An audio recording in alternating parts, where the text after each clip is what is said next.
मृतका के जो ससुर हैं भूप सिंह, उसे पहले ही गिरफ्तार कर लिया गया था। जो मृतका की सास है सोनिया, वो भी इस साजिश के अंदर शामिल थी। और मृतका का पति अरुण जो है वो भी इस पूरी मामले के अंदर शामिल था, हत्या करने के अंदर भी शामिल था। जो भी फरार है उसे गिरफ्तार किया जाएगा।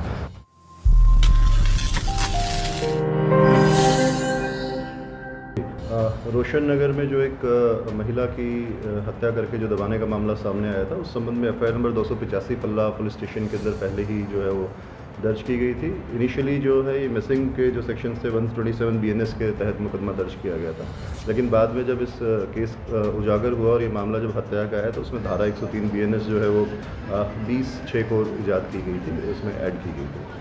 इसी संदर्भ में जो मृतका के जो ससुर हैं भूप सिंह, उसे पहले ही गिरफ्तार कर लिया गया था।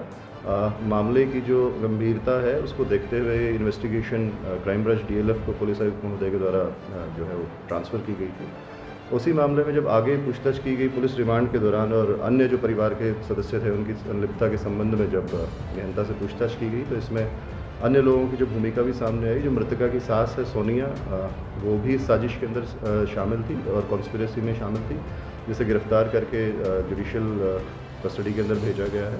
और मृतका का पति अरुण जो है वो भी इस पूरी मामले के अंदर शामिल था, हत्या करने के अंदर भी शामिल था। जो भी फरार है उसे गिरफ्तार किया गया तथा उसकी जो मृतका के जो ननद है आरोपी अरुण की बहन, वो भी इस मामले में जो है शामिल थी, घर के अंदर मौजूद थी और उसने भी इस हत्या के अंदर जो है बॉडी को डिस्पोज ऑफ करने के अंदर जो निगरानी करने का जो काम है वो वहाँ पर किया है और इसकी गिरफ्तारी के लिए प्रयास अभी किए गए। मृतका और उसके पति के जो थे आपस में रिश्ते वो बिल्कुल भी ठीक नहीं थे तथा वो उससे छुटकारा जो है वो पाना चाहता था, लेकिन उनके दिमाग में ये चीज़ थी कि अगर हम इसको लीगल तरीके से जाकर के ख़त्म करेंगे तो कहीं ना कहीं कंपनसेशन का जो अमाउंट है वो उनको देना पड़ेगा। और उसी चीज़ से बचने के लिए उसका जो फादर था उसने और उस लड़के अरुण ने मिल करके और लेटर स्टेज पे उसकी जो सास और ननद सभी ने मिल करके प्लान किया कि उनको इस तरीके से जो है रास्ते से हटाया जाए। और परिवार में एक शादी जिस दौरान आई तो जो सास थी वो वहाँ पे घर से बाहर आउट ऑफ स्टेशन थी, पीछे से उन्होंने प्लान करके इस वारदात को जो है अंजाम दिया। हत्या वाले दिन जो मृतका है उसे दिन के अंदर गन्ने का जूस ला करके उसके अंदर नींद की जो गोलियां हैं वो दी गई थी और रात में जब वो सोई हुई थी उस दौरान जो है उसका जा करके जो है हत्या गला दबा करके उसको अंजाम दिया गया। जो आरोपी जो ससुर है भूप सिंह, उसके ऊपर जो है उसने बताया है कि उसे हत्या करने से पहले उसके साथ जो है दुष्कर्म करने का भी प्रयास जो किया था, जिसका मेडिकल जो पोस्टमार्टम रिपोर्ट है और जो लैब एनालिसिस होगा सर उसके अंदर जो है इनकी जो है पुष्टि होगी। लड़की जो मृतका है उसकी हत्या के अंदर जैसा मैंने बताया पूरी साजिश के तहत किया गया है। इसमें पूरा परिवार ही शामिल था, सभी की अलग अलग तरीके से किसी की जो है भागीदारी रही है और साजिश में सभी शामिल थे।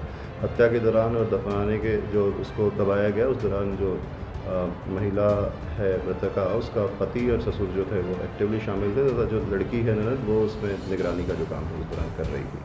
रात के मिडनाइट के करीब जो है रात को 2 बजे के करीब इन्होंने जो है हत्या की थी और अर्ली मॉर्निंग ही उसे दफनाने का जो है काम किया था। प्लान इन्होंने इसके लिए 1-2 महीने पहले से ही प्लान कर रखा था और दिन में ही ला करके जो नींद की गोली और जो जूस वगैरह था वो ला करके पहले ही तैयारी कर ली थी। अरुण जो है अभी वो फरार है पहले ही दिन से और उसकी गिरफ्तारी के लिए लगातार प्रयास किया जा रहा है।